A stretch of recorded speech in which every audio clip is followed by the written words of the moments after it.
Good morning friends. जैसा कि आपको पता है कि हमारे इस चैनल पर कॉमन एरर से रिलेटेड एक सीरीज़ चल रही है और इसका जो फर्स्ट पार्ट था उसमें हमने कुछ सेंटेंस जिनमें कुछ एरर्स थे उस पर हमने डिस्कस किया था और ये उसका सेकंड पार्ट है। इसमें हमने 10 सेंटेंस इंक्लूड किए हैं। तो आइए फाइंड आउट करते हैं कि इन सेंटेंस में कहाँ कहाँ पे एरर्स दिया है। तो जैसा कि पहला सेंटेंस है हमारा, The vehicle which is stopped by the policeman contained a number of smuggled बातचीत। तो इस सेंटेंस में अगर ध्यान से देखा जाए तो जो बी वाला पार्ट है, ये बी वाला पार्ट जो दिया है वो पास्ट में दिया है। सॉरी, सी वाला पार्ट है। ये सी वाला पार्ट जो है कंटेन्ड अ नंबर, ईडी लगी हुई है तो ये पास्ट में है। जब ये पास्ट में दिया है तो ए वाला जो पार्ट है उसे हमें पास्ट में करना पड़ेगा। ठीक है, तो अगर हम यहाँ पर इज की जगह बाज कर देते हैं, ये सेंटेंस हमारा पैसिव वॉइस में है। The vehicle which is stopped, ये पैसिव वॉइस में सेंटेंस है तो पैसिव वॉइस में इज के स्थान पर अगर हम बाज कर देते हैं तो ये सेंटेंस हमारा करेक्ट हो जाएगा। नेक्स्ट है वन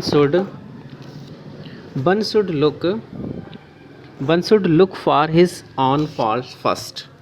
कहने का मतलब ये हुआ कि किसी को भी अपनी गलतियों को पहले देखना चाहिए, सबसे पहले उसे अपनी गलतियों को देखना चाहिए। And then for those of others, और उसके बाद दूसरों की गलतियों को देखना चाहिए। तो इस सेंटेंस में कहाँ पे एरर है? तो जैसा कि ये लिखा है कि one should look for his on faults, तो यहाँ पर जो वन है वो प्रोनाउन है और ये कौन सा प्रोनाउन है? ये इंडेफिनिट डेमोन्स्ट्रेटिव प्रोनाउन है। वन जो है वो इंडेफिनिट डेमोन्स्ट्रेटिव प्रोनाउन है और इसका यहाँ पर जो मीनिंग है वो एनीबडी से है। ठीक है, यानी किसी भी व्यक्ति को, वन का मतलब हुआ एनीबडी, यानी किसी भी व्यक्ति को पहले अपनी खुद की गलतियों को देखना चाहिए। तो अपनी खुद की गलतियों को देखना चाहिए। तो ए पार्ट में हम ध्यान से देखेंगे कि यहाँ पर जो पजेजिव एडजेक्टिव दिया है हिज जो है वो प्रोनाउन ही के साथ यूज किया जाता है। अगर सपोज करिए यहाँ पर प्रोनाउन ही होता बन के स्थान पे तब तो हिज सही था, लेकिन यहाँ प्रोनाउन हमारा है बन प्रोनाउन है। तो बन के साथ जो यहाँ पर पजेजिव आएगा वो क्या आएगा? हिज के स्थान पर, ये जो हिज है हिज के स्थान पे पजेजिव क्या आएगा? हिज के स्थान पर पजेजिव जो आएगा वो वंस आएगा। किस तरह से लिखेंगे? पहले हम वन लिखेंगे और एपोस्ट्रोफी एस, इस तरह से। ठीक है, वंस। तो हिज के स्थान पे अगर हम वंस कर देते हैं तो ये सेंटेंस हमारा करेक्ट हो जाएगा। नेक्स्ट है unless you do not take care of your health you will continue to suffer. इसका मतलब ये हुआ कि जब तक तुम अपने स्वास्थ्य का ध्यान नहीं रखोगे, अपने स्वास्थ्य की देखरेख नहीं करोगे, you will continue to suffer, आप लगातार क्या करते रहेंगे? परेशानी को सफ़र करते रहेंगे, परेशानी को झेलते रहेंगे। तो इस सेंटेंस में शर्त प्रकट की गई है अनलेस। जैसे अनलेस वर्ड है और अनटिल, ये दो वर्ड ऐसे होते हैं जो इसके अर्थ निकालने पर नहीं, इसका हिंदी मीनिंग जब हम निकालते हैं तो नहीं आता है। जब तक की नहीं, मतलब जब तक की नहीं, तो इसमें नहीं ऑलरेडी इंक्लूड होता है। अनलेस और अनटिल में ऑलरेडी नहीं इंक्लूड होता है। ठीक है, जब इसमें ऑलरेडी नहीं इंक्लूड होता है, अनलेस का मतलब होता है जब तक की नहीं, मतलब जब तक कि तुम अपने स्वास्थ्य का ध्यान नहीं रखोगे, जब तक कि नहीं। तो इसमें ऑलरेडी जब नहीं आ रहा है तो हमें यहाँ नॉट नहीं लगाना है। जब नॉट नहीं लगेगा तो हेल्पिंग वर्ब का भी यूज़ हम नहीं करेंगे, क्योंकि प्रेजेंट इंडेफिनिट में हेल्पिंग वर्ब का यूज़ हम नेगेटिव सेंटेंस में, इंट्रोगेटिव सेंटेंस में करते हैं। जब हम नॉट को हटा देंगे तो डू को भी हटा देंगे। तो यहाँ पर डू नॉट हटा देंगे तो ये बनेगा unless you take care of your health. ठीक है, तो डू नॉट अगर हम यहाँ से रिमूव कर देते हैं तो ये सेंटेंस हमारा करेक्ट हो जाएगा। नेक्स्ट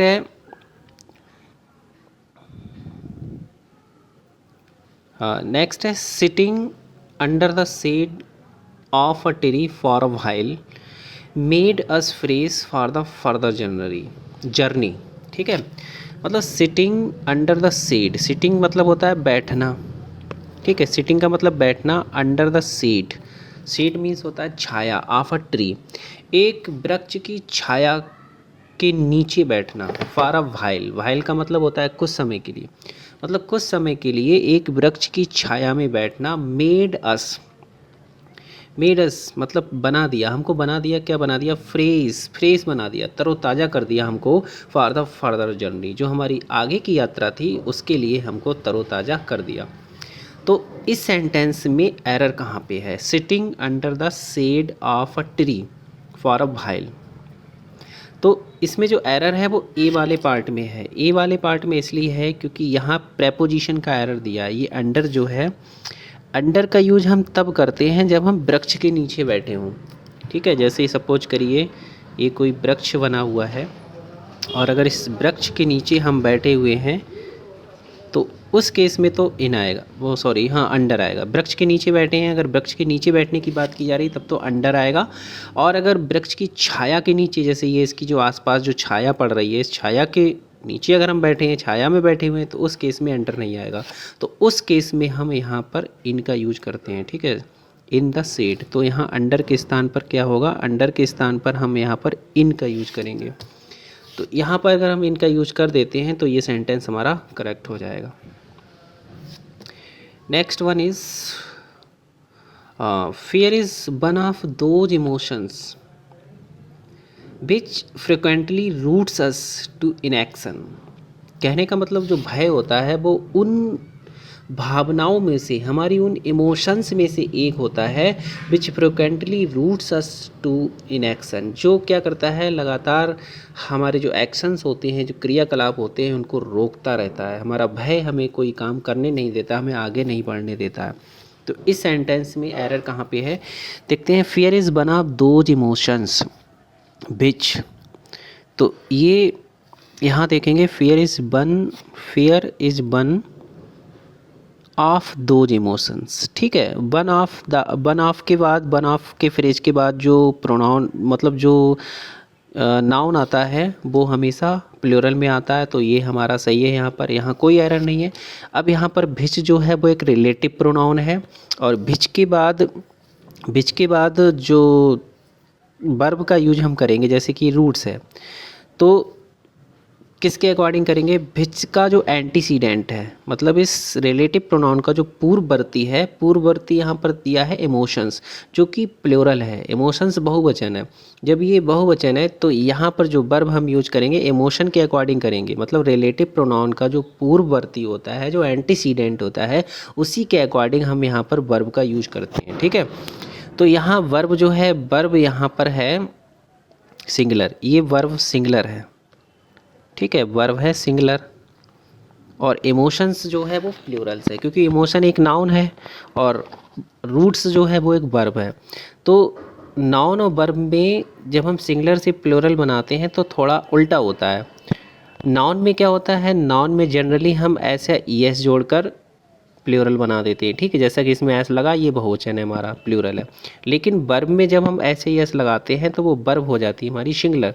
तो ये वर्ब इस समय हमारी सिंगुलर है और नाउन जो है वो प्लूरल है। तो यहाँ पर वर्ब में मिस्टेक है। तो हम इसको कैसे करेक्ट करेंगे? अगर हम यहाँ पर एस को हटा देते हैं तो ये वर्ब जो हो जाती है वो हमारी कैसी हो जाएगी? प्लूरल हो जाएगी, बहुवचन।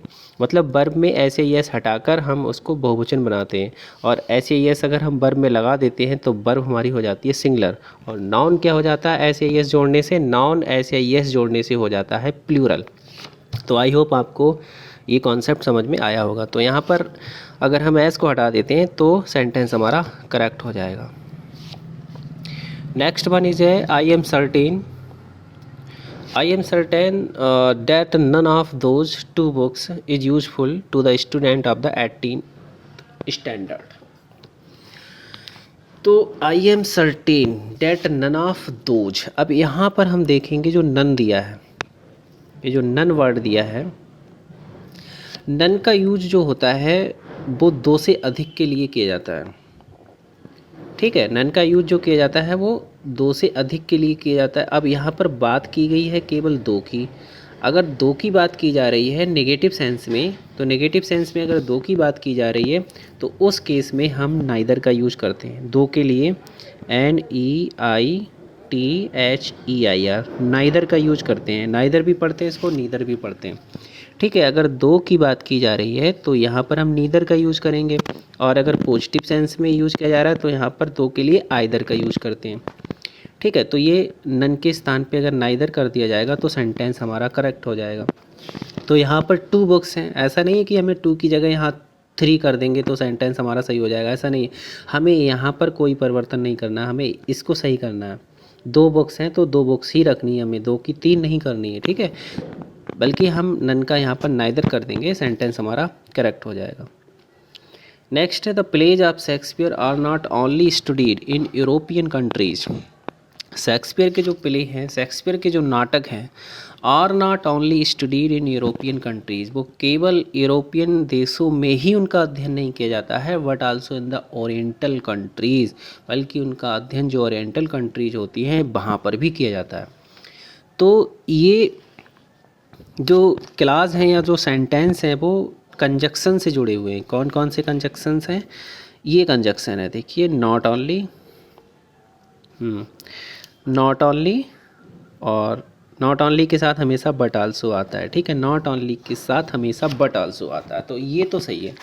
लेकिन इनकी जो पोजीशन है, इनका जो प्लेस है, उसमें एरर है। ध्यान से देखेंगे हम, the plays of Shakespeare are not only studies in European countries but also. हम इसको कैसे करेक्ट करेंगे, कैसे जो मिस्टेक है उसको फाइंड आउट करेंगे? तो जो बाद वाला पेयर होता है, नॉट ओनली का बाद वाला पेयर है बट आल्सो, तो हम बट आल्सो की पहले पोजीशन देखेंगे। ठीक है, बाद वाला जो पेयर होता है उसकी पोजीशन देखेंगे।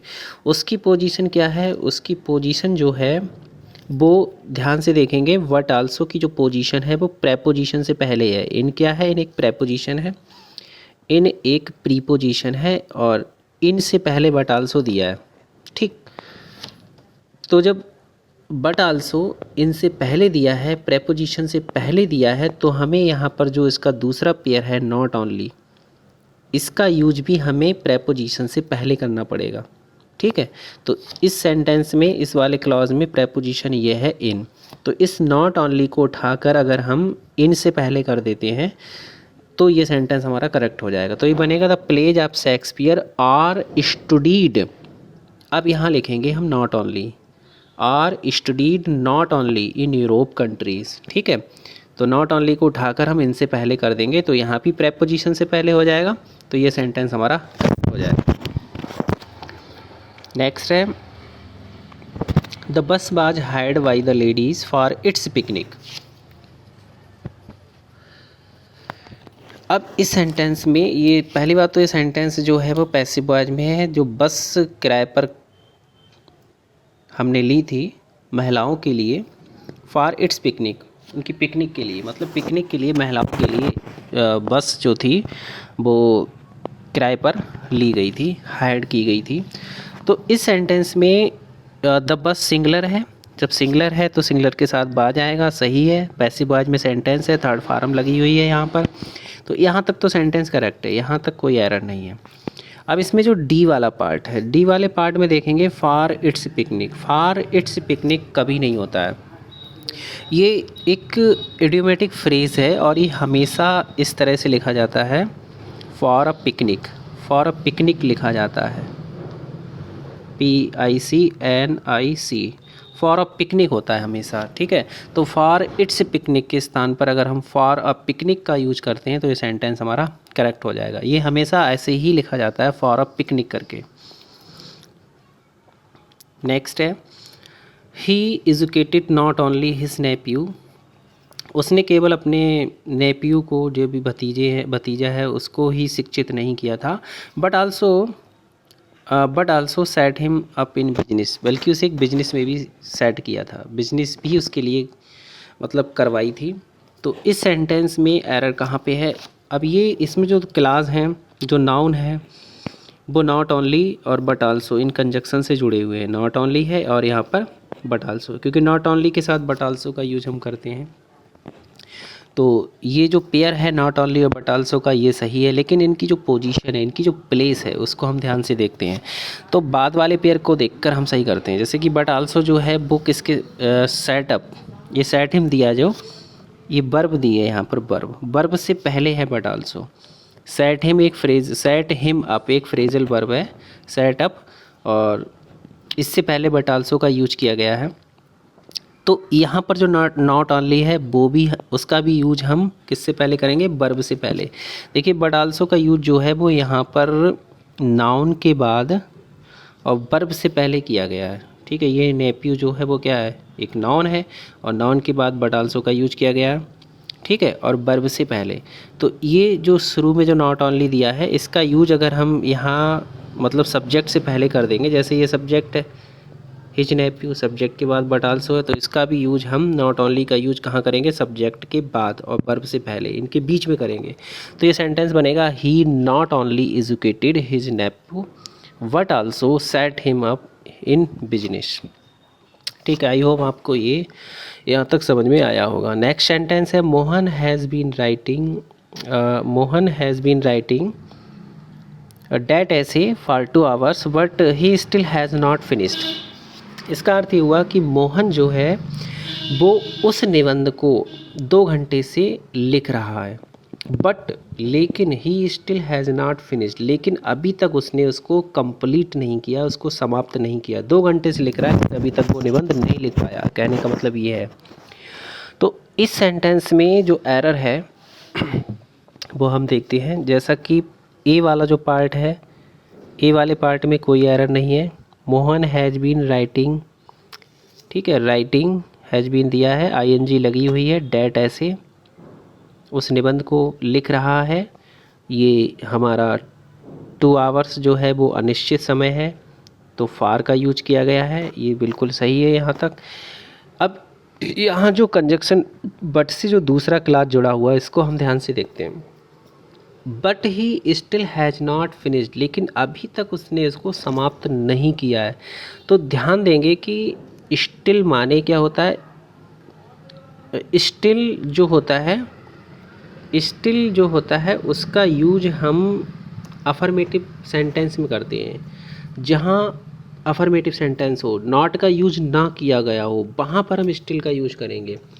ठीक है, तो यहाँ नॉट दिया है तो यहाँ पर हम स्टिल का यूज़ नहीं कर सकते हैं। ठीक है, तो इसको हम कैसे करेक्ट करेंगे, नॉट तो हटा नहीं सकते, जब नॉट दिया है तो नॉट को नहीं हटा सकते हैं।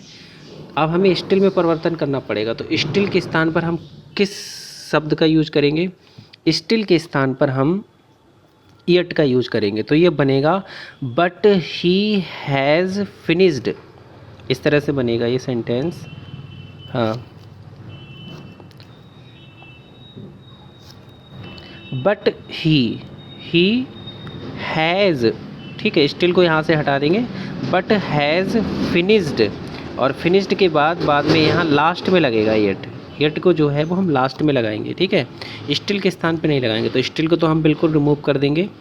तो but he has not finished yet, इस तरह से बनेगा। ठीक है, तो ध्यान रखेंगे स्टिल का यूज हम वहाँ करते हैं जहाँ नॉट ना दिया हो, और यट का प्रयोग हम तब करते हैं सेंटेंस नेगेटिव हो। जब नेगेटिव है तो हम यहाँ पर यट का यूज करेंगे।